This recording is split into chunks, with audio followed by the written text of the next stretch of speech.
All right, let's talk about a piece of equipment that honestly powers our entire world. I'm not kidding. It's in our water systems, chemical plants, pretty much everywhere. It's not flashy, but it's essential. Today, we are going deep inside the unseen workhorse of modern life, the centrifugal pump. And when I say it's everywhere, I really mean it. Check this out. A whopping 80% of all pumps you'll find in industrial plants are centrifugal pumps. That's just staggering. They are, without a doubt, the king of moving liquids from one place to another. So why are they so dominant? It's not an accident. They're pretty cheap, they're super reliable, and they're simple in design. But that simplicity, it's hiding some really clever physics. So what's the secret? How in the world do they work so well? To get to that secret, we've got to look at how the pump plays with energy. See, it's not about just muscling the fluid through. It's actually this really elegant two-step energy conversion. You can almost think of it as a dance between speed and pressure. So at its most basic level, this is what a centrifugal pump does. It grabs the rotational energy from a motor, and first, it turns that into the kinetic energy of the liquid. In plain English, it just gets the liquid moving really fast. Then, it pulls off its second magic trick. It converts all that speed into nice, steady, useful pressure. Here's how that two-step process actually goes down. First, there's a part called an impeller, and it just spins the liquid like crazy, slinging it outwards and giving it tons of velocity. Then, second, that fast-moving liquid flows into a specially shaped snail shell-looking thing called a volute. The volute is designed to do one thing: slow the liquid down. And as that liquid slows, all its speed energy has to go somewhere, right? Well, it gets converted directly into pressure. Boom. The best way to think about it is like a tag team. You've got the impeller, let's call it the slinger. It's the spinning heart of the pump, and its one and only job is to create speed. Then you've got its partner, the volute, which we'll call the squeezer.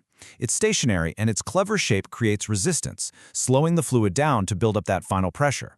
One part slings it, the other part squeezes it. Simple as that. Okay, so now that we've got the principle down, let's look at the actual parts. We're going to do a quick breakdown, the anatomy of a typical centrifugal pump. The easiest way to wrap your head around the pump's anatomy is to split the parts into two teams. First up, you have the rotating components. These are the bits that are actually spinning and doing the work on the fluid. Then you have the stationary components. They're the body of the pump, directing the flow and just holding everything together. So on the rotating team, the star player is, of course, the impeller. We've already met that guy. It gets its power from the shaft, which connects to the motor and delivers all the spin. And then, wrapped around the shaft, you have the shaft sleeve. It's a simple little piece, but it's super important for protecting the shaft from getting worn down. Now for the stationary team, the support crew. The main part is the casing, also known as the volute, which contains everything. You've got bearings that support the spinning shaft, and then, and this is critical, you have the seal chamber or stuffing box. Its job is to make sure the liquid doesn't leak out where the spinning shaft enters the casing. All right, now even a simple machine like this has a villain, a nemesis, a destructive force that can literally tear it apart from the inside. And that enemy has a name: cavitation. And believe me, you will know cavitation when you hear it. This is not a subtle thing. It sounds like someone is shaking a box of rocks inside your pump, with loud knocking noises and violent vibrations. That sound? That's the sound of your pump slowly destroying itself. So what is actually happening? Well, when liquid gets sucked into the pump, its pressure drops. And if that pressure drops too low, the liquid literally starts to boil, even if it's cold. This forms tiny bubbles of vapor. Then, as those bubbles get carried into a higher pressure zone inside the pump, they collapse violently. It's like thousands of microscopic explosions going off, acting like tiny hammer blows that chip away at the impeller. But here's the good news. You can prevent cavitation. It's all about making sure the pressure at the pump's inlet doesn't drop too low.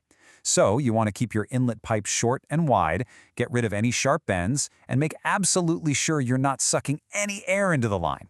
It's all about giving the pump a nice, smooth, easy drink. But hey, even in a perfect world, things can still go wrong.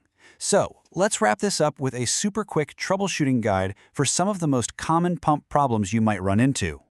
Let's just take a common one. Say your problem is not enough pressure. You look at the chart, and the likely cause might be that the speed is too low, or maybe some parts are just worn out. It could even be that the pump is spinning in the wrong direction. It just gives you a really simple, logical way to figure out what's going on. Now, before we finish, I need you to remember one thing. This is probably the single most important and maybe most counterintuitive idea in this whole explainer. Here it is. A pump does not create pressure. Let that sink in for a second. Its only job is to provide flow. Right. So the big takeaway is this. Pressure isn't created by the pump. It's created by the system the pump is attached to. It's just a measurement of resistance. Resistance from gravity, from friction in the pipes, from valves. The pump moves the liquid, and the system pushes back. That pushback, that's pressure. Understanding this really changes how you look at these machines.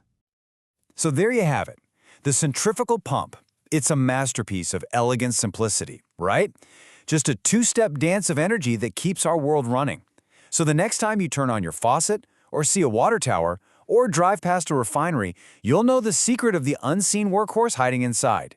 Now the only question is, where else are you going to spot it?